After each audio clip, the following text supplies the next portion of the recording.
Hey everybody, Fishman here. Welcome to another video. Well, I've listened to all the comments and all suggestions, and I've come up with this design.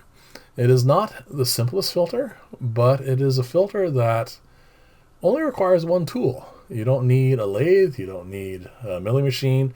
All you need to be able to do is cut a straight line. Now I'm going to use a table saw for this because I find it is the best for this. But if you can cut it by hand, more power to you. And as long as you can make repeatable cuts, ones that are all the same size, it should work just fine. So as you can see here, I am using egg crate. This is a good material for this because it is a polycarbonate. It is much lower grade than acrylic, but you can use methylene chloride, or of course you can also use weld-on to adhere this to acrylic. So this will weld just as easily, well, sorry, not just as easily. It does take a little bit more patience to work with and a little bit more care, but you can make some very secure joints with this, and you won't have any issues with it. Now, as far as looks go, that's going to be entirely up to you, what you think looks the best. But as far as I'm concerned, it is close enough that it doesn't really make any difference. Obviously, you're going to have egg crate to look at instead of a clear acrylic platform, but that's not necessarily a thing because it is going to be filled with media anyway. So, as you notice, I have started at a different point than I would if I was making this out of acrylic. This is the best way to start making these. You need to figure out what dimensions you want for each of the containers that are going to go inside this, and that way you can cut them so that they all have those nice firm ends. You don't have to worry about end up cutting one halfway through one of the grids, so these will weld up quite nicely. You can weld them with like just little points, but they don't hold as strongly, and these will, as you noticed in the last video I did for this, these will weld up very solidly and you won't have to worry about them falling apart. So once you've done that, you need to, of course, cut the acrylic pieces that are going to go in this. I didn't bother showing that part because you've seen it many times, and there is really nothing different about this. The only thing you're doing is you're cutting the acrylic first off to a depth that you're happy with for your filter, and secondly, you just want it to surround this. So as you can see here, this piece is exactly the same length as one side of the egg crate, and the other piece that's going to go in the other direction will just be 2 widths longer. That's all. And as you notice when I was welding that, this is a fast forward, so this is actually going by a lot faster than it would normally. You saw that it didn't quite adhere initially, and because I need it to hold a little bit longer before it welds up solidly, I'm doing all 3 in assembly line this, and that way they have time to set up before I start fiddling with it and moving it around. Because you can, which not it's not necessarily a bad thing, because if you get it in slightly the wrong place, you do have a bit of time to fiddle with it and get it aligned the way you want it to. So I'm not going to show you all this. This is just the 3 baskets. I decided to go with 3 baskets for this because I've been doing an awful lot of that form in the other builds. I want this to be comparable. I want it to be reasonably close to how I build the other filters. And then I am going to run I'm actually going to run this particular filter here in an aquarium, and we're going to put it through its paces and see how well it does in time, how hard it is to maintain, all that sort of stuff. There's one feature that the other filters design that I've been using has over this, and that is there's a central pipe, and if you remember, I have those tubes that sort of block the media from going down the hole. But those are really nice to hang on to when you lift these trays out. And that's actually really handy. I actually really enjoyed having those, and this won't have that. So when I go to take these out of the box, I'll have to do it the same way I did when I was using the old style of box filter I put together, and that is to stick both hands down the side and just put a bit of pressure on it and then lift it up. But as you can see, it welds up nicely. I mean, it looks reasonable. You can see a few gaps here and there, but it's very difficult, again, to weld the lower grades of polycarbonate onto this. So it's fine. It is aesthetically pleasing. Now, what I'm going to do here, because this is a one-tool build, we're not going to be using any drills or anything else. So I have to make a square lift stack for this. So for it to remove water from the filter and obviously have the whole thing flow properly, I need to have an access port.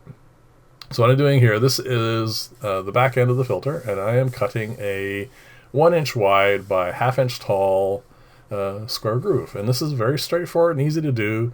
All I've done is set the saw blade to a height that allows me to strip all that out, and then just, there you go. Remove all the pieces and you have a square hole. Very easy to do. It's lots of people do this for when they're doing all kinds of things with wood. There's nothing different about that at all. So there you go. I have a square hole now. That is going to be where the water is going to be removed from the filter. And if you notice to the top part of the screen there by my left hand, those are the pieces for this lift stack. Instead of having a 1-inch round lift stack that goes up the center, I'm going to have a 1x1, well, slightly more than 1 inch lift stack that's going to go up the back, and it's going to draw water through that hole. That way you don't need any holes in the trays, and again, it makes it much easier to put together.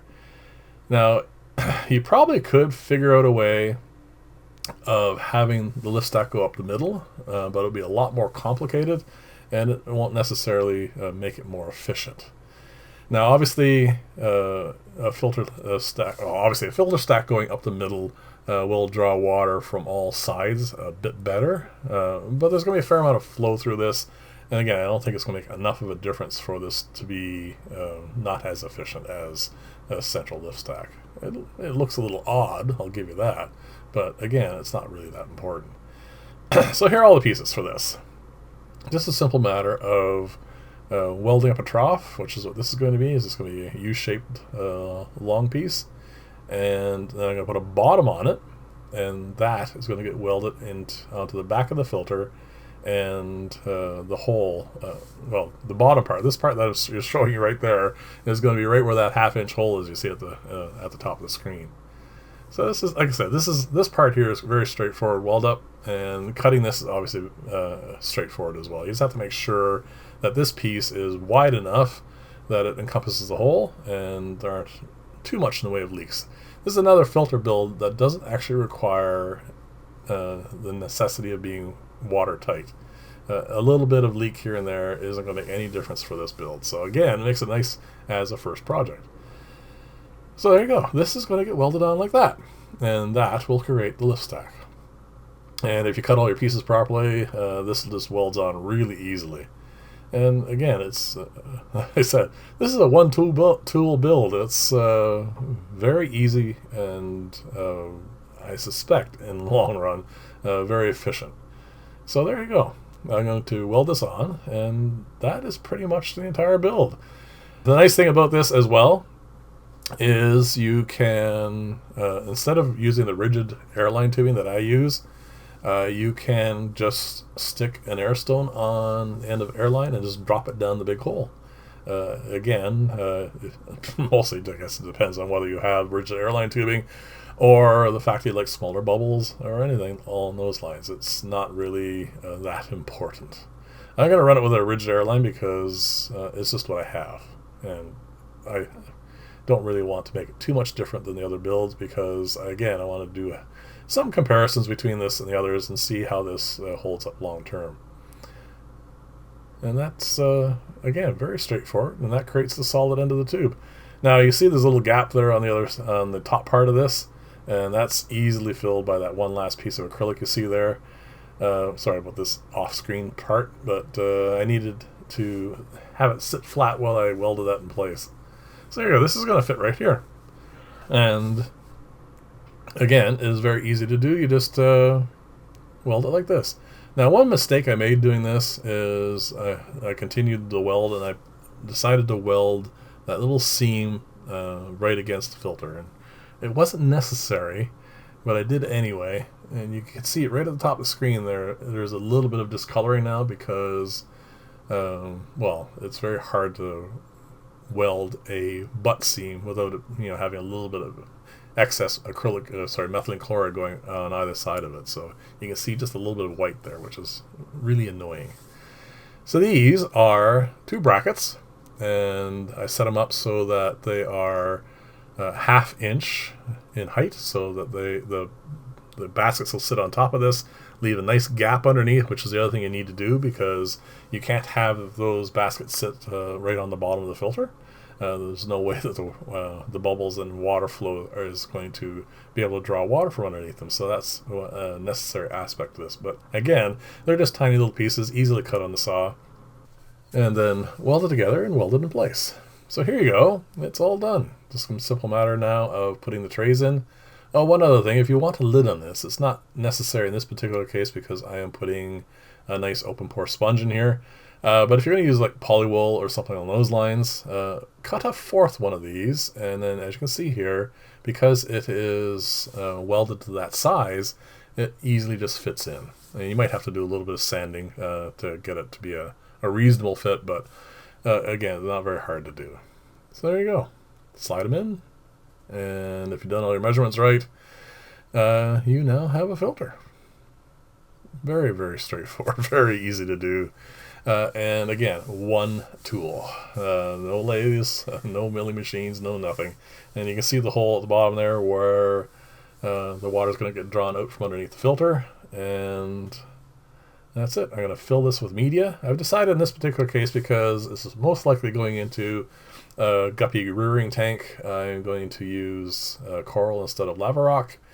And again, like I said earlier, I'm going to put a nice big open pore sponge in this. And then you don't have to cut any fancy holes. You don't have to work around the central lift stack. It's just a simple matter of just filling up the trays and putting them back in place. And there you go. So I am going to put this in an aquarium and show you it in operation. It bubbles, it flows. There's nothing really different about this than the other design, other than, of course, the square tube on the outside of this instead of on the inside, and of course being round. And that's it. And let me know what you think in the comments. It is an interesting build. I think it meets all the criteria for someone who wants to get started and doesn't have much in the way of equipment to get started. You just need to be able to cut a straight line, and of course, learn how to weld and those things. But again, it is a nice, simple design and very, very straightforward. So I hope that helps everybody. And watch here at the end, you can see there's actually material being sucked down into this, and that's kind of great. So thanks very much for watching. I'll see you in the next video, and bye for now.